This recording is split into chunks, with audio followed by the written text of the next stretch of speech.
2 Raja-Raja pasal 10. Yehu memunahkan keluarga Ahab. Ahab mempunyai 70 orang anak laki-laki di Samaria. Yehu menulis surat dan mengirimnya ke Samaria, kepada pembesar kota itu, kepada para tua-tua dan kepada para pengasuh anak-anak Ahab. Bunyinya, sekarang segera sesudah surat ini sampai kepadamu, kamu yang mempunyai anak-anak tuanmu di bawah pengawasanmu, lagi pula mempunyai kereta dan kuda dan kota yang berkubu serta senjata, maka pilihlah seorang yang baik dan yang paling tepat dari antara anak-anak tuanmu. Lalu dudukkanlah dia di atas takhta ayahnya. Kemudian berperanglah membela keluarga tuanmu. Tetapi mereka sangat takut dan berkata, sedangkan kedua raja itu tidak dapat bertahan menghadapinya, bagaimana mungkin kita ini dapat bertahan? Sebab itu kepala istana dan kepala kota, juga para tua-tua dan para pengasuh mengirim pesan kepada Yehu. Bunyinya, kami ini hamba-hambamu dan segala yang kau katakan kepada kami akan kami lakukan. Kami tidak hendak mengangkat seseorang menjadi raja. Lakukanlah apa yang baik menurut pemandanganmu. Kemudian Yehu menulis surat untuk kedua kalinya kepada mereka. Bunyinya, jika kamu memihak kepadaku dan mau menurut perkataanku, ambillah kepala anak-anak tuanmu dan datanglah kepadaku besok kira-kira waktu ini ke Israel. Adapun ke-70 anak raja itu tinggal bersama-sama orang-orang besar di kota itu yang mendidik mereka. Tatkala surat itu sampai kepada mereka, mereka mengambil anak-anak raja itu, menyembelihnya ke-70 orang itu, menaruh kepala orang-orang itu ke dalam keranjang dan mengirimkan semuanya kepada Yehu di Yezreel. Ketika suruhan datang memberitahukan kepadanya, telah di bawah orang kepala anak-anak raja itu. Berkatalah Yehu, susunlah semuanya menjadi 2 timbunan di depan pintu gerbang sampai pagi. Pada paginya keluarlah Yehu, berdirilah ia, lalu berkata kepada segenap orang banyak, kamu ini tidak bersalah. Memang akulah yang telah mengadakan persepakatan melawan tuanku dan telah membunuh dia. Tetapi semua orang ini, siapakah yang membunuh mereka? Ketahuilah sekarang bahwa firman Tuhan yang telah diucapkan Tuhan tentang keluarga Ahab, tidak ada yang tidak dipenuhi. Tuhan telah melakukan apa yang difirmankannya dengan perantaraan Elia hambanya. Lalu Yehu membunuh semua orang yang masih tinggal dari keluarga Ahab yang di Yezreel, juga semua orang besarnya, orang-orang kepercayaannya dan imam-imamnya. Tidak ada padanya seorang pun yang ditinggalkan Yehu hidup. Kemudian bangkitlah Yehu pergi ke Samaria, di jalan dekat Bet-Eket,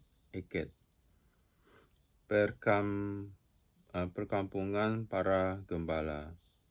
Bertemulah ia dengan sanak saudara Ahazia, Raja Yehuda. Lalu ia bertanya, siapakah kamu ini? Jawab mereka, kami adalah sanak saudara Ahazia, dan kami datang untuk memberi salam kepada anak-anak raja dan anak-anak ibu anak-anak ibu suri. Berkatalah Yehu, tangkaplah mereka hidup-hidup. Lalu ditangkaplah mereka hidup-hidup dan disembelih dekat perigi Bet-Eket 42 orang, yang tidak ada seorang pun ditinggalkannya hidup daripada mereka. Setelah pergi dari sana, bertemulah ia dengan Yonadab bin Rekhab yang datang menyongsong dia.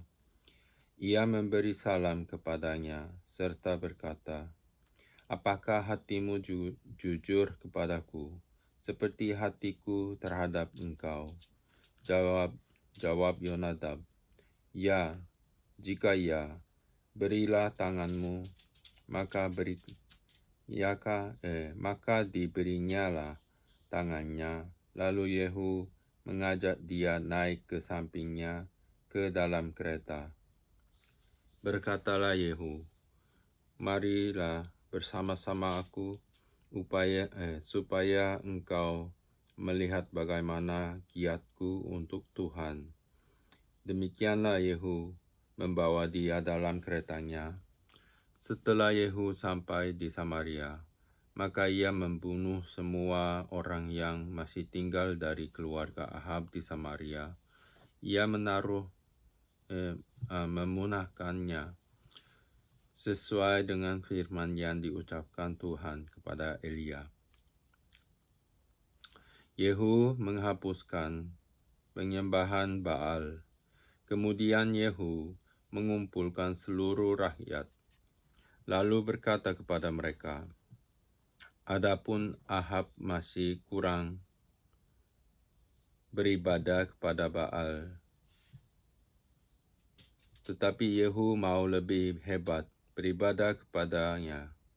Oleh sebab itu, panggillah menghadap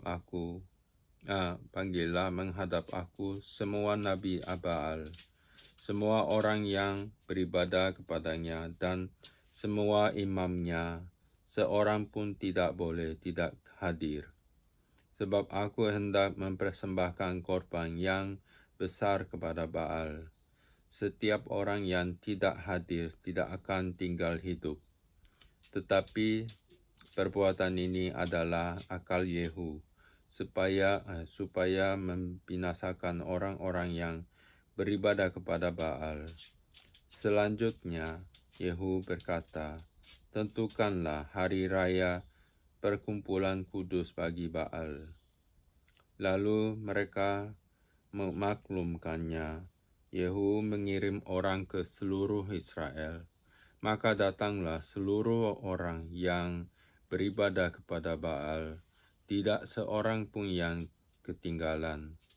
Lalu masuklah semuanya ke dalam rumah Baal, sehingga rumah itu penuh sesak dari ujung ke ujung. Kemudian berkatalah Yehu kepada orang yang mengepalai gudang pakaian, "Keluarkanlah pakaian untuk setiap orang yang beribadah kepada Baal."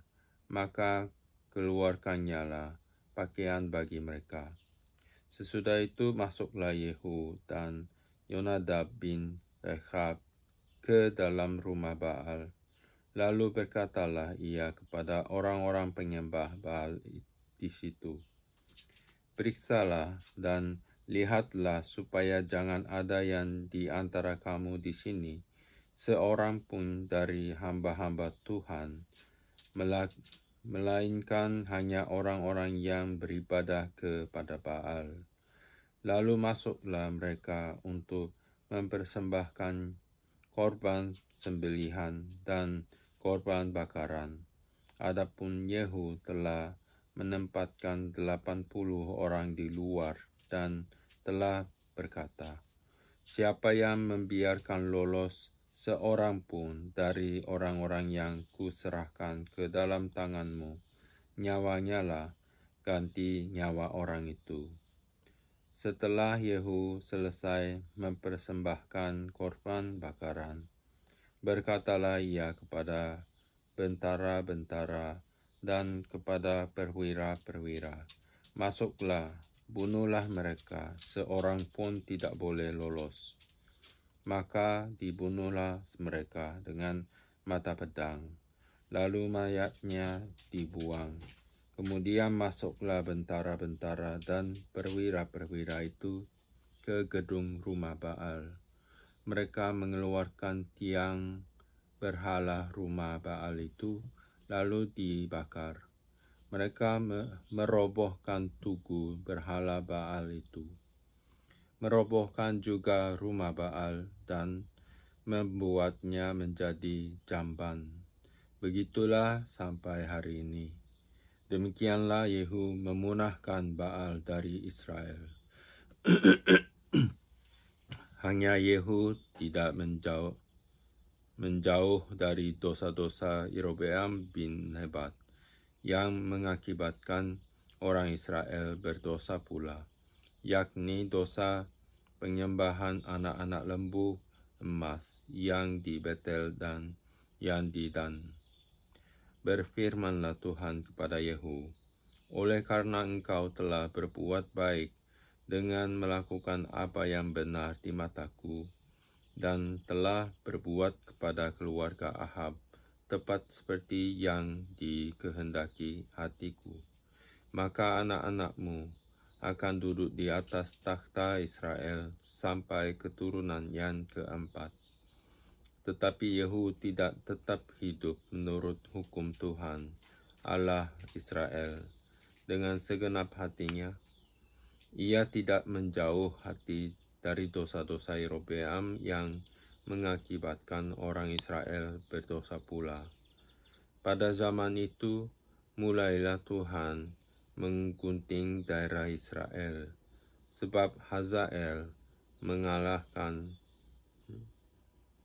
mengalahkan mereka di seluruh daerah Israel di sebelah timur sungai Yordan dengan merebut seluruh tanah Gilead, tanah orang Gad, orang Ruben dan orang Manasye, mulai dari Aroer dan yang di tepi sungai Arnon, baik Gilead maupun Basan. Selebihnya dari riwayat Yehu dan segala yang dilakukannya dan segala kepahlawanannya, bukankah semuanya itu tertulis dalam kitab sejarah raja-raja Israel? Kemudian Yehu mendapat perhentian bersama-sama dengan nenek moyangnya, dan ia dikuburkan di Samaria.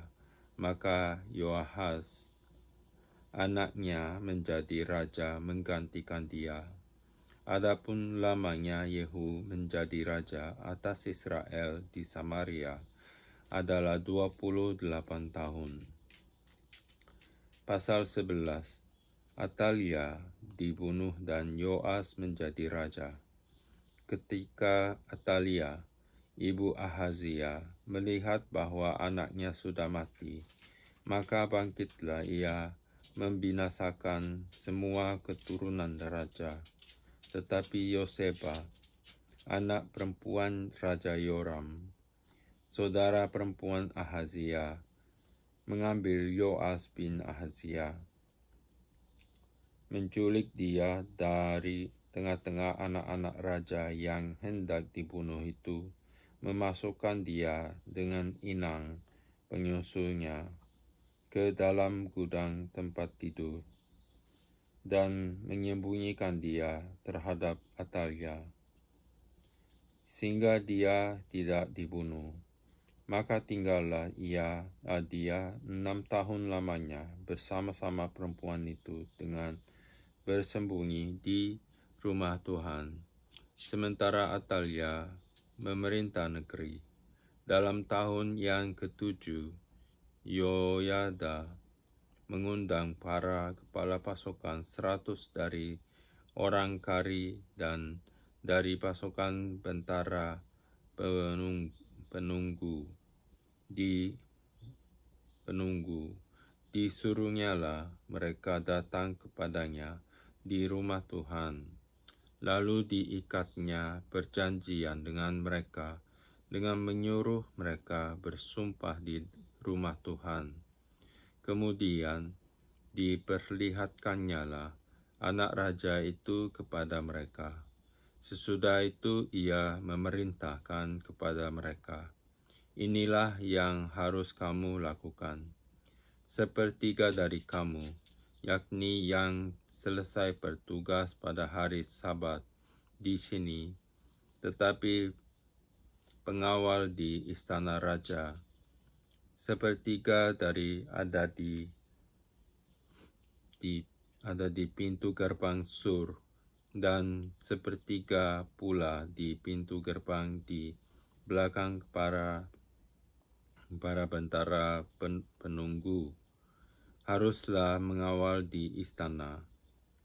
Dan kedua regu daripada kamu, yakni semua orang yang bertugas di sini pada hari Sabat dan mengawal di rumah Tuhan, haruslah mengelilingi raja dari segala penjuru, masing-masing dengan senjatanya di tangannya, dan siapa yang mendatangi barisan haruslah mati dibunuh. Dan baiklah kamu menyertai raja setiap kali ia keluar atau masuk.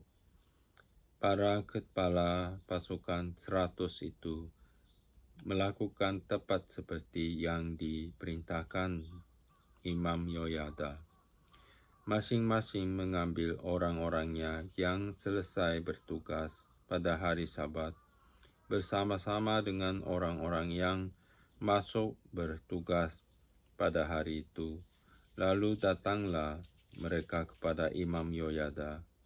Imam memberikan kepada para kepala pasukan 100 itu tombak-tombak dan perisai-perisai kepunyaan Raja Daud yang ada di rumah Tuhan. Kemudian para bentara itu masing-masing dengan selanjutnya di tangannya, senjatanya di tangannya, mengambil tempatnya di lambung kanan sampai ke lambung kiri di rumah itu, dengan mengelilingi mezbah dan rumah itu untuk melindungi raja. Sesudah itu Yoyada membawa anak raja itu keluar, mengenakan jejamang kepadanya dan memberikan hukum Allah kepadanya. Mereka menobatkan dia menjadi raja serta mengurapinya. Dan sambil bertepuk tangan berserulah mereka, hiduplah raja. Ketika Atalia mendengar suara bentara-bentara penunggu dan rakyat, pergilah ia mendapatkan rakyat itu ke dalam rumah Tuhan.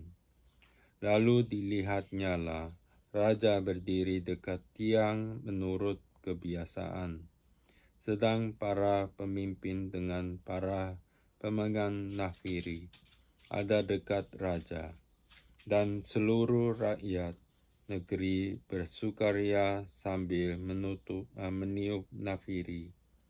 Maka Atalia mengoyakkan pakaiannya sambil berseru, khianat, khianat. Tetapi Imam Yoyada memerintahkan para kepala pasukan 100, yakni orang-orang yang mengepalai tentara. Katanya kepada mereka, bawalah dia keluar dari barisan. Siapa yang memihak kepadanya, bunuhlah dengan pedang. Sebab tadinya imam itu telah berkata, janganlah ia dibunuh di rumah Tuhan. Lalu mereka menangkap perempuan itu. Pada waktu itu masuk ke istana raja dengan melalui pintu bagi kuda. Dibunuhlah dia di situ. Kemudian Yoyada mengikuti perjanjian antara Tuhan dengan raja dan rakyat, bahwa mereka menjadi umat Tuhan, juga antara raja dengan rakyat. Sesudah itu masuklah seluruh rakyat negeri ke rumah Baal, lalu merobohkannya. Mereka memecahkan sama sekali mesbah-mesbahnya dan patung-patung yang dibunuh Matan, imam Baal. Di depan mesbah-mesbah itu, kemudian Imam Yoyada mengangkat penjaga-penjaga untuk rumah Tuhan. Sesudah itu ia mengajak para kepala pasukan 100 orang-orang kari dan para tentara penunggu dan seluruh rakyat negeri. Lalu mereka membawa raja turun dari rumah Tuhan. Mereka masuk ke istana raja melalui pintu gerbang para bentara. Kemudian duduklah raja di atas takhta kerajaan. Bersukarialah seluruh rakyat negeri dan amanlah kota itu. Setelah Atalia mati, dibunuh dengan pedang di istana raja. Yoas, Raja Yehuda. Yoas berumur 7 tahun pada waktu ia menjadi raja. Pasal 12. Dalam tahun ke-7 zaman Yehu, Yoas menjadi raja dan 40 tahun lamanya ia memerintah di Yerusalem. Nama ibunya ialah Zibia dari Beersheba. Yoas melakukan apa yang benar di mata Tuhan seumur hidupnya, selama Imam Yoyada mengajar dia. Namun demikian, bukit-bukit pengorbanan tidaklah dijauhkan. Bangsa itu masih mempersembahkan dan membakar korban di bukit-bukit itu.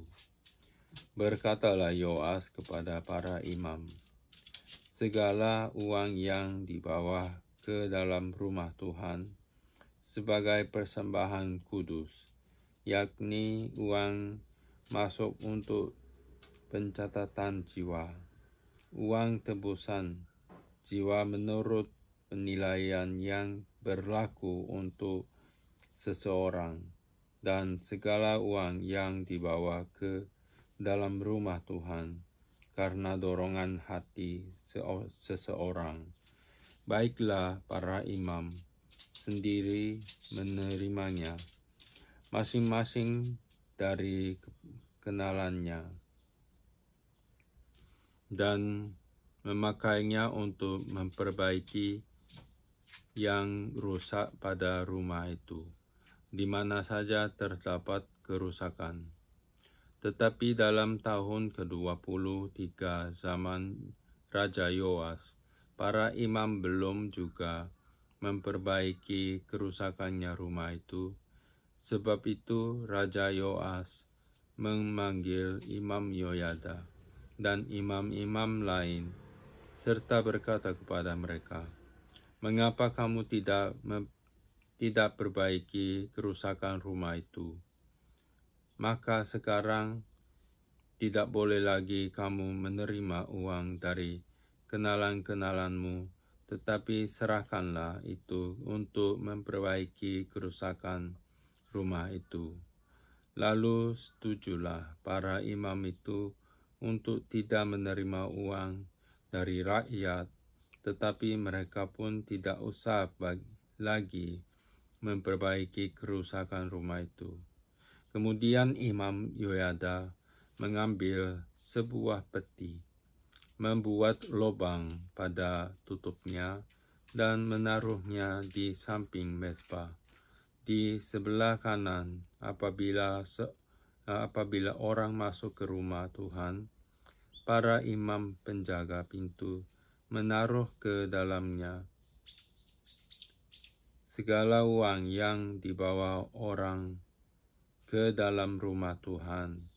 Dan apabila dilihat mereka bahwa sudah banyak uang dalam peti itu, maka datanglah panitera raja beserta imam besar, lalu membungkus dan menghitung uang yang terdapat dalam rumah Tuhan itu. Mereka menyerahkan jumlah uang yang ditentukan ke tangan para pekerja yang diangkat pegawai rumah Tuhan. Dan mereka ini membayarkannya kepada tukang-tukang kayu, kepada tukang-tukang bangunan yang mengerjakan rumah Tuhan itu, kepada tukang-tukang tembok dan kepada tukang-tukang pemahat batu. Mereka memainnya juga bagi pembelian kayu dan batu pahat untuk memperbaiki rumah Tuhan, dan bagi segala pengeluaran untuk memperbaiki rumah itu. Tetapi untuk rumah Tuhan tidaklah dibuat pasu, perak, pisau, bokor, penyiraman, nafiri, atau sesuatu perkakas emas dan perak dari uang yang telah dibawa ke dalam rumah Tuhan itu. Melainkan mereka menyerahkannya kepada para pekerja supaya dipakai memperbaiki rumah Tuhan. Mereka kemudian tidak mengadakan perhitungan dengan orang-orang yang diserahi uang itu untuk memberikannya kepada tukang-tukang, sebab mereka bekerja dengan jujur. Tetapi uang korban penebus salah dan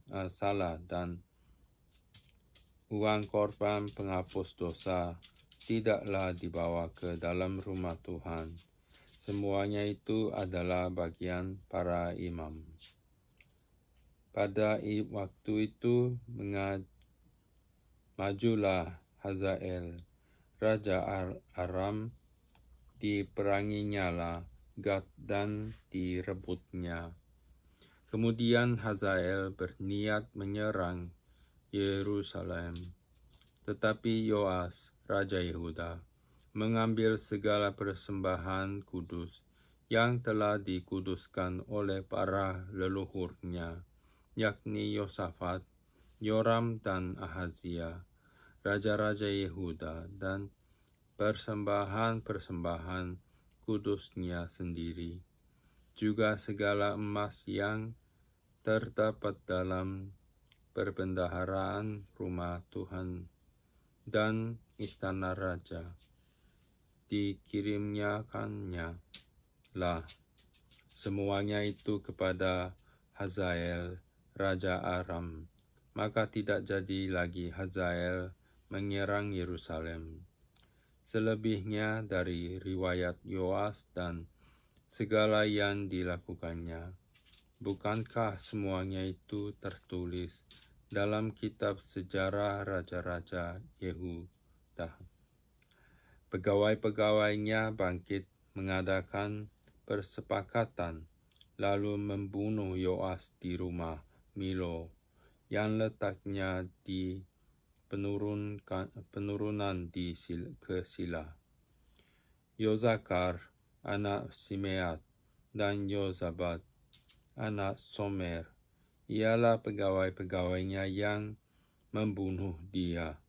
Lalu ia dikuburkan samping nenek moyangnya di kota Daud. Maka Amazia, anaknya, menjadi raja menggantikan dia.